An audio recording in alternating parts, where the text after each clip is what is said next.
Good evening. Welcome back to another episode of Pelicans Daily presented by Fan Arch. Please remember to like, share, and subscribe. I'm your host, Dylan Bruton. And like I said last time, don't waste any time. Get your seat, grab your popcorn, and let's talk ball. So, a picture came out posted by the Pelicans Instagram and Twitter or X, whatever you want to call that platform that Elon Musk owns.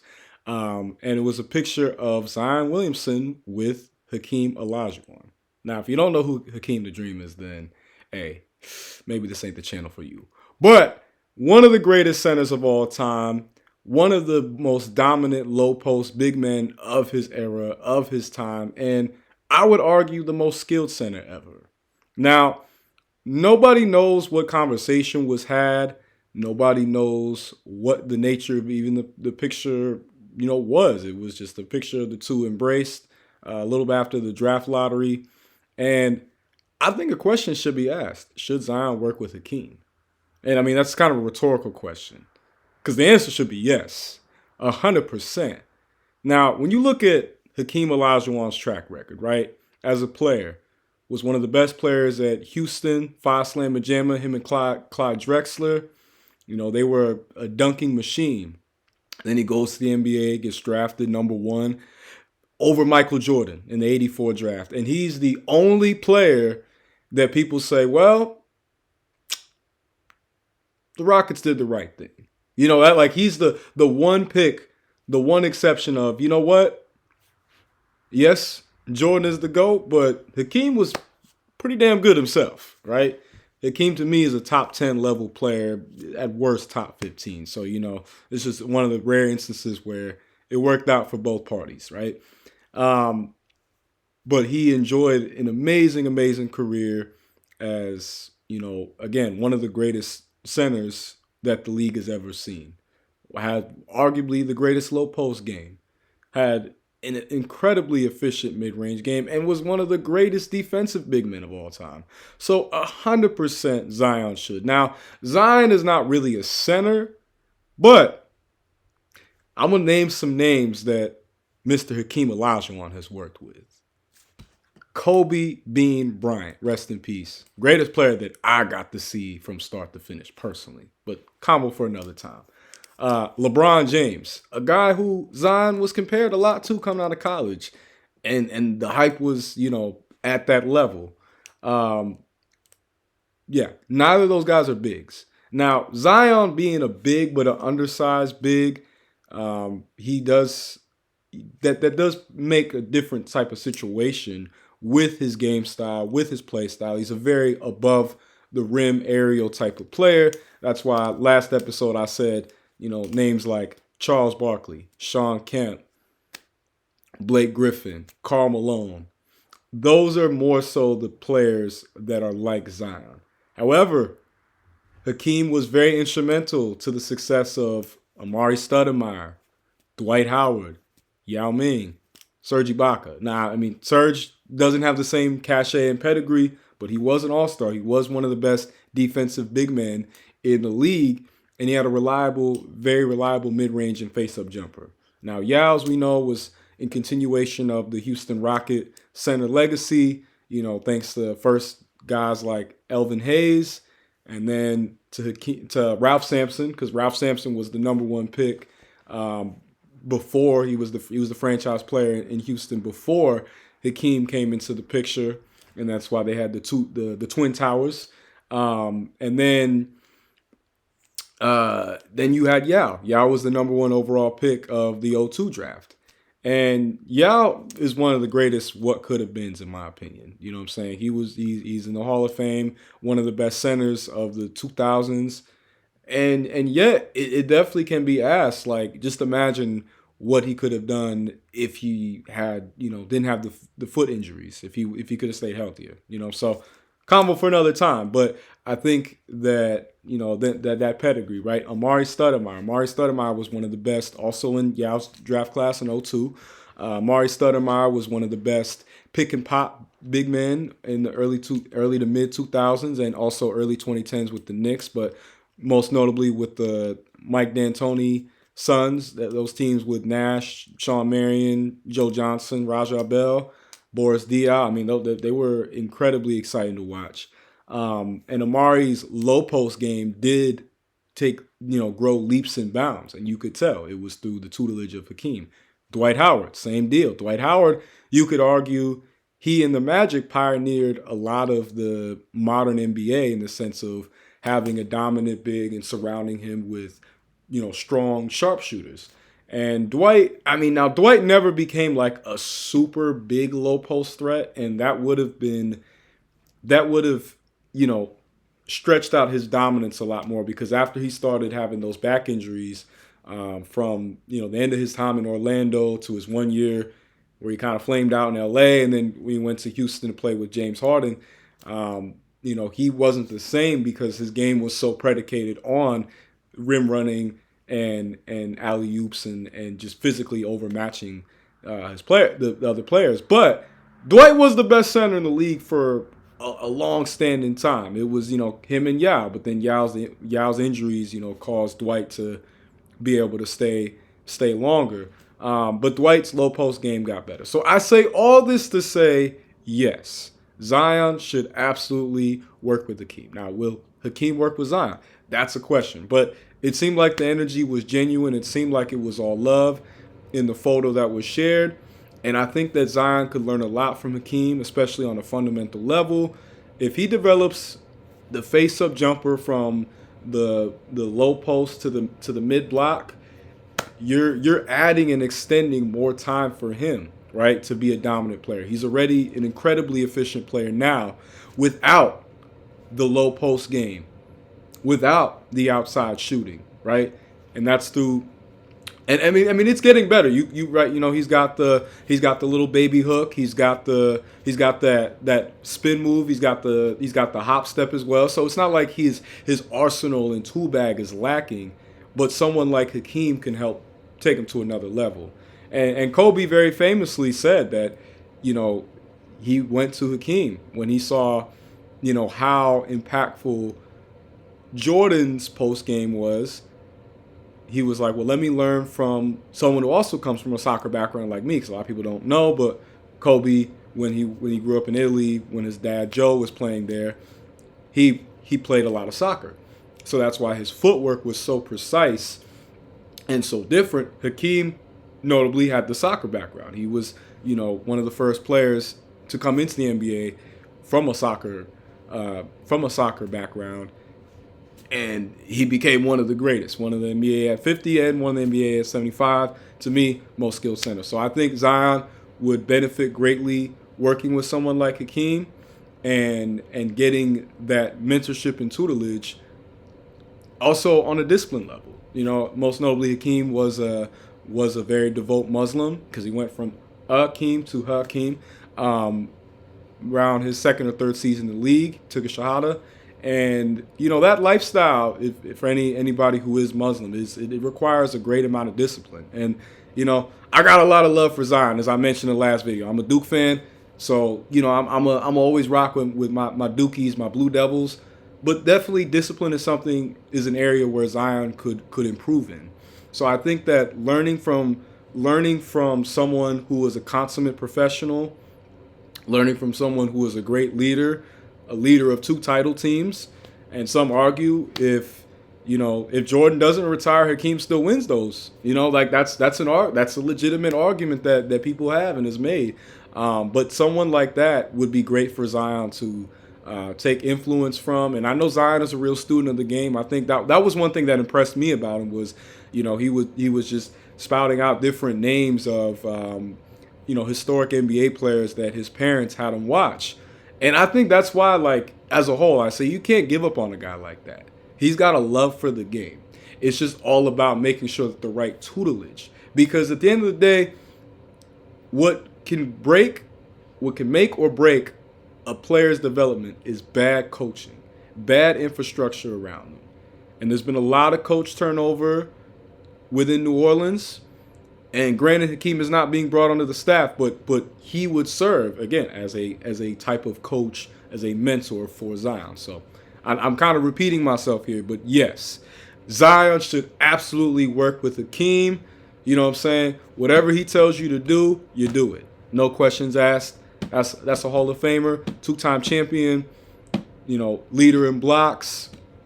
He surpassed Kareem Abdul-Jabbar. Okay, like the caliber of names here, right? And you could argue Kareem's the most skilled center. I say it's one of the two, and the more skill adds on to the longevity as a player. Hakeem was playing in the up till the early 2000s, and he got drafted in '84. I want Zion to have that type of longevity, and y'all should too. All right, next point. In Joe Dumars, we trust. Now, as I mentioned last video, Joe Dumars was very deliberate and intentional by sending Zion to the draft lottery. That was a message. And it was confirmed that, yes, he wants to build the team. He wants to continue to build the team and the core around Zion. Now, for those that don't know about Joe Dumars' pedigree, he was the 2004 champion with the Detroit Pistons, that team that beat the last iteration of the Kobe and Shaq Lakers. And that Detroit Pistons team did not have a quote-unquote superstar. You know what I'm saying? Obviously, Chauncey Billups will definitely be in the Hall of Fame if he's not already at some point. I said last episode when talking about Jordan Hawkins, a player that he was compared to, Rip Hamilton. Rip Hamilton should be, but he's probably going to be Hall of Very Good, or, who knows. Big Ben Wallace was inducted into the Hall of Fame, and Rasheed Wallace should be in the Hall of Fame at some point if he's not. So he built a very dominant team that from 2003 to 2008 made 6 straight Eastern Conference Finals. And he's hoping to capture that same success as team president of the Pelicans, taking over for Dave Griffin. And I believe that in Joe Dumars we trust. That type of pedigree, there's not that type of winning that is around in the franchise. I mean, all love to Gail Benson. For anybody else out there who's part of Who Dat Nation like me, love to the Benson family. But there was a dark period where the Saints were known as the Aints because they couldn't win. And I don't want that to happen to the Pelicans. So it's important to value those who have the experience, who know what it takes to get there and how do you continue to sustain success. Now, granted, yes, the Pistons were not able to achieve that same caliber of success after 2008, unfortunately, but that stretch alone is enough to have me say, I want to see what he's going to do. I want to see what he can do with a full year and really being able to assess and frame out who is on this roster, who is going to be here for the long run, right? And he's also got a lot of Louisiana connections. I mean, the brother's from Shreveport, okay? If you ever been to Shreveport, don't nobody just come out of Shreveport. You gotta be one tough son of a gun. That's what I'm gonna say, to be able to emerge out of somewhere like Shreveport. I love the Shreveport, but that's no walk in the park type of city.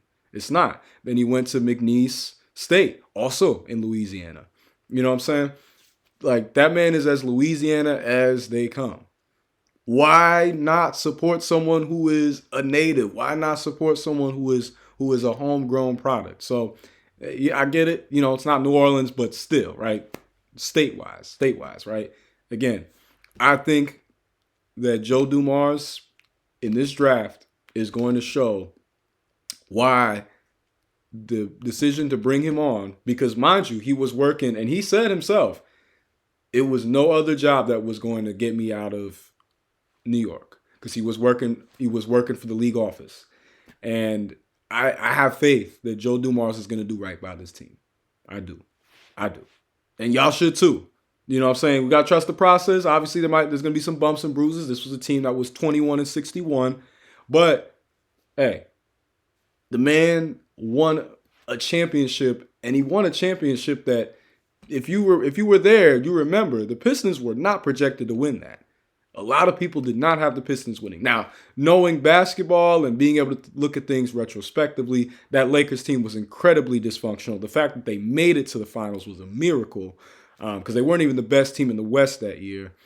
And with all the dysfunction that was on that team and the locker room chemistry issues, the Pistons being a well-oiled machine, ironically, right, Motor City, they were able to, withstand any potential offensive firepower and neutralize it with great defense and great camaraderie and teamwork. And if those same type of principles can be brought to the Pelicans, because we need a culture shift.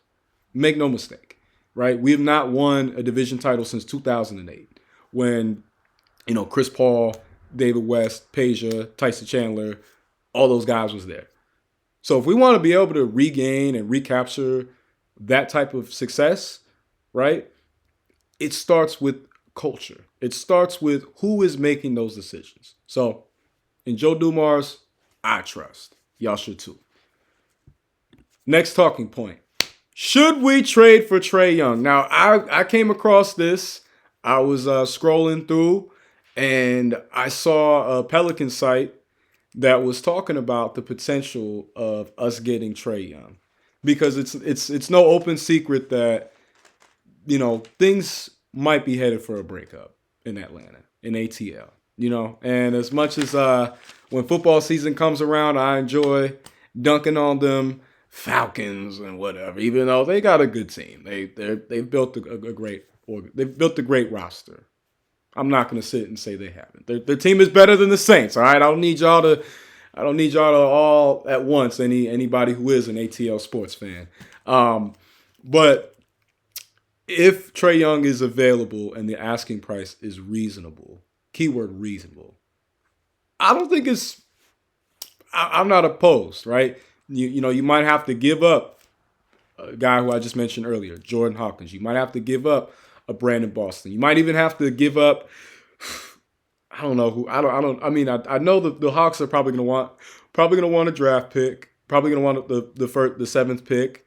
And they had the number one pick last year. Picked Zachary Ricochet, and who surprised a lot of people, but actually had a pretty good rookie year.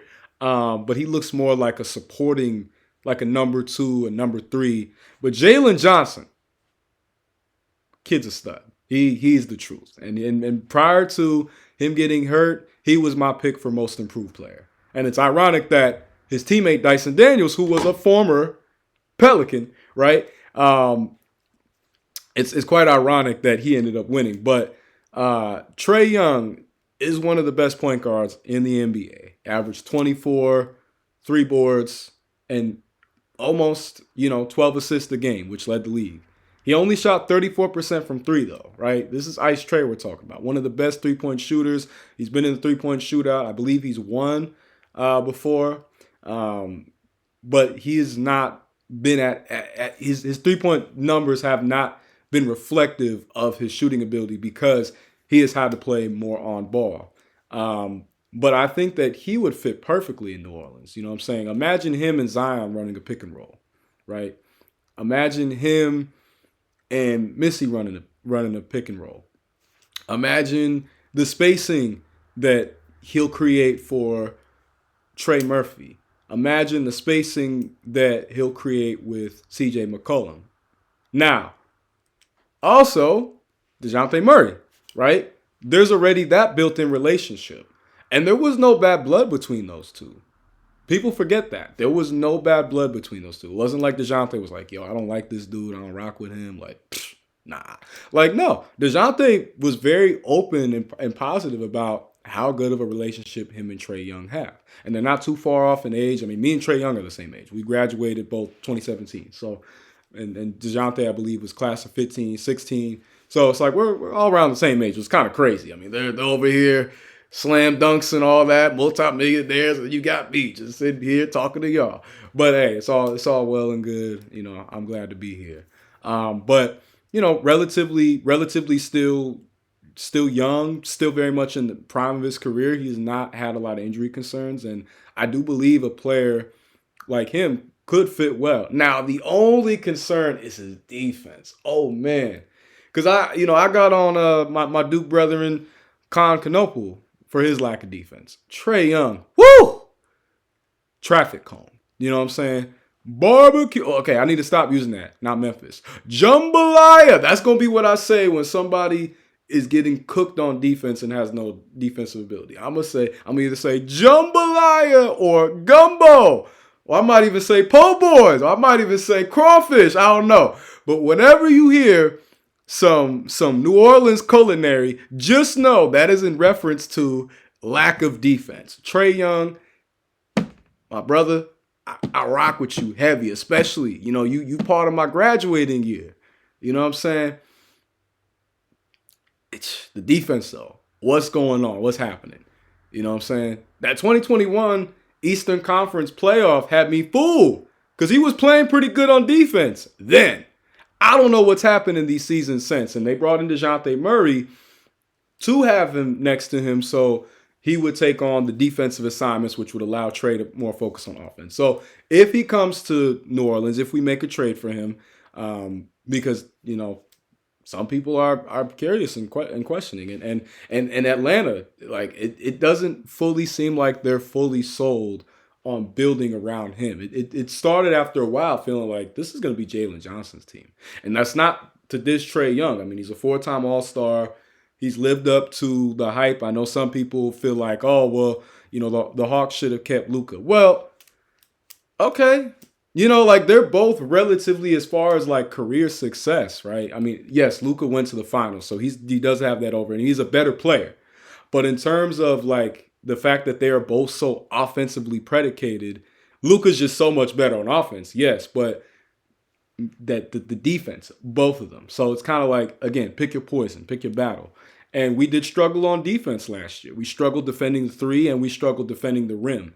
So my only concern is if we get Trae Young, we need to make sure that as much as possible he's in lineups with guys like Herb Jones.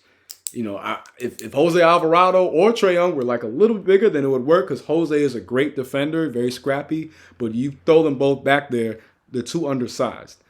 And DeJounte is not healthy yet, so, that pairing isn't going to happen just out the gate. CJ McCollum, good defender, not, nothing too shabby. But, that's just the thing. You have to scheme around that. So, I think it's willing to wonder. Trae Young, again, is one of the best point guards in the NBA, 4-time All-Star. We know what he's capable of. We know what he can do. We saw how he broke the Knicks' heart and became, he became one of the greatest heels since Randy Orton in 2009. Like, the potential is there, and he doesn't seem like the type of player who necessarily needs to be in the world's biggest market to thrive, right? He's got enough personality on his own. He's unafraid to be a villain. He's unafraid to take on that. And perhaps that might be the jolt of energy that we need. We might need someone who is a little bit, okay with being edgy and slightly controversial. I don't know. Y'all let me know what you think. But that's something that I found interesting because I know that we are, I mentioned that Jeremiah Fears is a potential player that we're looking at. Now, granted, right, to Oklahoma, stud freshman. But Jeremiah Fears' game is a lot different. He's got the above the rim game, and he's bigger. He's more athletic. So that questions are going to be asked. But if an offer is made and it doesn't require selling the farm, as they say, why not? Why not? That's Trae Young. Now, granted, I talked about last video with Giannis, like Giannis to Trae Young. That's a big jump. It's a big jump. But, right? Who knows? Who knows what happens? But I do believe that a trade package for Trae Young would be a little bit more realistic, and also, again, it's not breaking the bank. You're not losing it out on everybody. And then finally, now, staying on the topic of trades, I found this very interesting. There was a lot of talk and chatter that Philly is going to trade down from pick number 3. Don't know why, because Lord knows they need to get the best player available. I don't care what, like, no. You cannot rely on Joel Embiid's health. And, as much as I love Paul George, one of my favorite players of the 2010s. He's just not the same player anymore. He could bounce back, but last year was not a good showing. Now, Tyrese Maxey, dog. Absolute dog. Love the way he plays. Love the way he goes and gets buckets at an incredibly efficient clip. They're not moving him. He is the team. He is the franchise of that team. And then, again, I'm going to big up my Duke brethren, but Jared McCain was arguably the rookie of the year prior to him getting injured. You know what I'm saying? So Philly, though, as a whole, they need to figure out what they're going to do. Because they were I was projecting that they were going to be a top 2 to 3 team in the East, and they completely did the opposite. You know what I'm saying? So the opportunity for us to move up to pick number 3 is a possibility.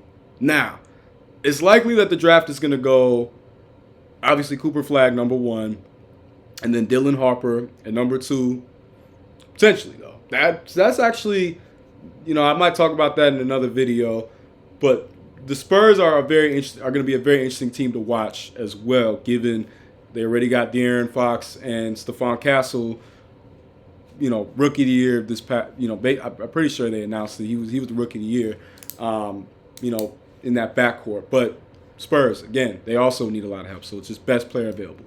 But so on to us, right?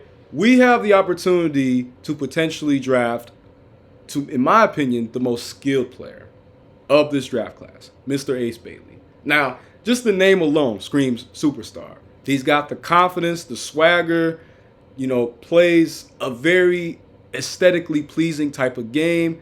He's got the bag. You know what I'm saying? I know some people feel like, oh gosh, how many times am I going to hear about this bag? But no. Ace Bailey can score from every single part of the court.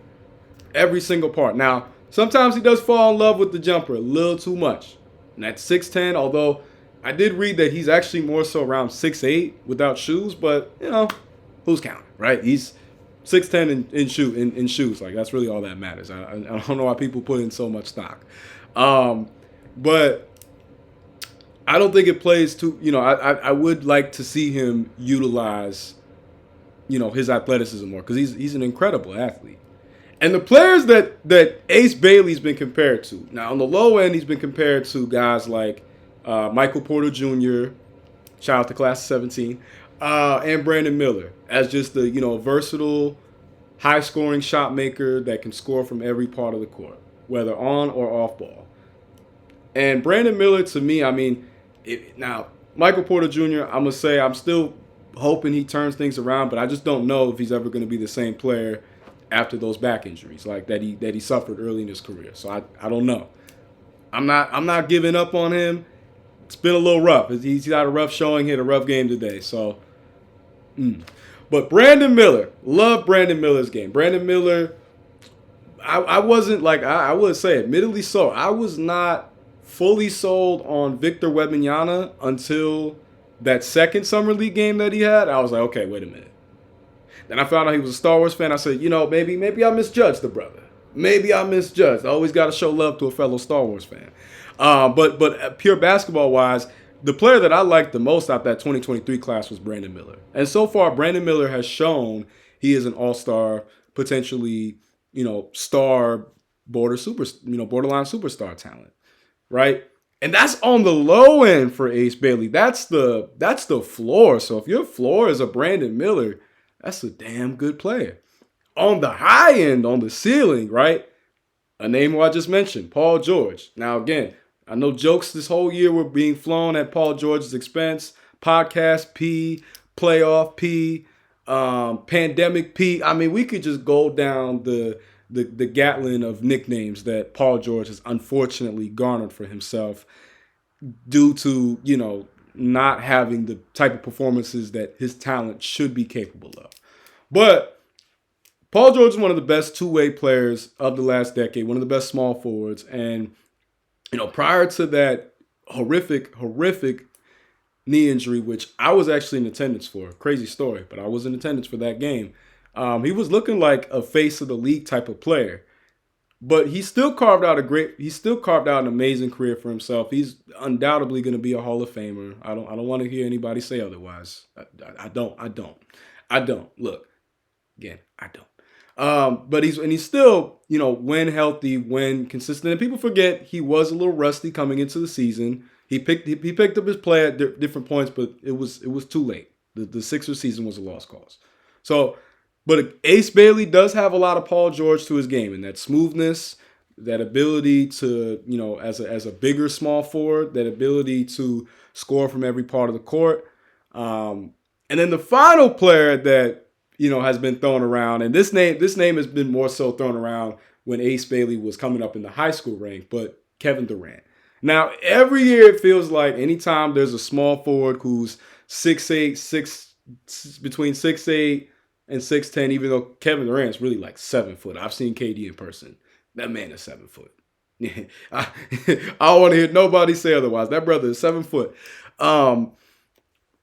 But Kevin, every year when there's a small forward that can score, has a silky smooth game, it's like Kevin Durant comparison. But this is one of the few where I actually kind of see it. Now, we did have a Kevin Durant comparison, lineage, player in Brandon Ingram, right? And I know the fan base is kind of, divided on BI because BI did win Most Improved. He was an All-Star with us, and he did play pretty well, in the playoffs. Could have played a little better, but didn't play too bad. Some people, he was traded. It wasn't like he wore out his welcome. He was traded, when he was traded to Toronto. Some people might feel like, okay, well, are we going to get a Kevin Durant if we get a Ace Bailey, or are we going to get a Brandon Ingram? But either way, you get an All-Star. Either way. Like, I feel like Ace Bailey is a very polarizing prospect. That is an accurate term because Rutgers did finish 15-17. The numbers wise, he averaged around 18, 7, a block a game, 35% from three, 46% from the field. The talent is there. And him and Dylan Harper as a duo, like, I was thinking, that's going to be a top at least 15 team in the nation, at least. And they disappointed to a 15-17 record. So there are questions about that, right? And some people feel like, again, he falls in love with the outside game, his jumper, a little too much. He needs to take it to the basket a bit more. These are all things that can be fine-tuned and worked on, right? And I feel like with Zion, right, we didn't get to see enough of Zion and BI. That was always something that I would think about, is that outside of last season, we didn't get to see the two play a lot together because of, Zion's health. But if he's able to stay healthy next to an Ace Bailey, right, now I know we still have Trey Murphy, so figuring out how that particular lineup would work, does Zion just stay at the 4? Because I saw some of y'all commenting that Zion should be a 3, but I don't believe putting Zion at the 3 is a smart idea, given he's not a floor spacer and his jump shot is just not there yet. It could get there with the development of someone like Hakeem Olajuwon in his corner, but he's not there yet. So someone like Ace Bailey, though, right? You put, let's say, by this point in time, neither DeJounte or CJ are on the roster still. But if you've got Zion, Ace Bailey, and Trey Murphy, that's a nice trio on your perimeter, right? Because obviously Zion is gonna go from being in the post to being on the perimeter. So it just kind of depends. You pick your poison. But I think it's gonna be it's gonna be very exciting to see what happens in this draft. I don't think there's a team that has more. I think the Spurs and us have the most amount of curiosity around who we're gonna pick, and also, obviously, with us, granted, yes, publicly, as far as we know, Zion is not going anywhere, but who knows? Who knows? But I do trust Joe Dumar's word, and I do feel like Joe Dumar wants to do right by Zion, and he does see something special in Zion. So it's going to be very interesting to see who we end up bringing into the fold. It's going to be interesting to see if we make any trades. And I feel like overall, as long as there's a step in the right direction, then that's something to be, proud of, right? Given just how snake bitten we were last year, right? On paper, I still say we have a roster that could at least be a, you know, 6 seed at worst. I mean, sorry, at best, at best. Yeah, let me speak very frankly and honestly, and not delusionally. But we're 6 seed, and at worst, the playing team. You know, and that's an accomplishment. You know what I'm saying? I was reading one of the sub forums on Reddit, and someone said the playoff appearance last year that was going to be the peak, and I just get out. Respectfully, like if that's what you think, if you have no confidence and faith, please find another team, find another sport, mind you. Go watch curling. I don't know, but like get that loser energy up out of here. Granted, it's one thing to be frustrated about bad infrastructure, bad management, bad coaching, players that are not playing up to par. And you could argue the Pelicans fall into all those categories in different times and different frames. But I think the future is looking up. Again, I feel like it starts with culture, right? You think about a job. Company culture is very vital and important to the success of the organization. I feel like Joe Dumars brings that hard-nosed mentality. You know what I'm saying? That OG, that's OG right there. You know what I'm saying? Y'all talk about that's OG, right? Joe Dumars was a bad man when he played on the Bad Boys Pistons, and he was the nicest one on the team. But make no mistake, that brother was tough, right? And Michael Jordan said all the time that was one of the toughest players for him to guard, right? So he comes with winning pedigree as a player, as an executive, and I believe that that's going to have a positive influence on the rest of the Pelicans. So I'm very excited to see what continues to happen in this offseason, and I'm very excited to see who we end up drafting and if we end up making any big splashes as far as with trades. It'd be very interesting. So, let me know what y'all think. Sound off in the comments. I really appreciate the love in the first video. This journey is just beginning. So, you know what I'm saying? Buckle up, get ready, and get with it. But it's been an absolute pleasure to talk Pelicans ball. Wrong team. Yeah, New Orleans. Yeah. Sometimes I still, because I was just talking about 2008, right? That was where they were, the New Orleans Hornets. But it's been an absolute pleasure talking Pelicans ball. Please remember, like, share, subscribe. I'm Dylan Bruton, and I'm signing out. Y'all stay blessed and beautiful.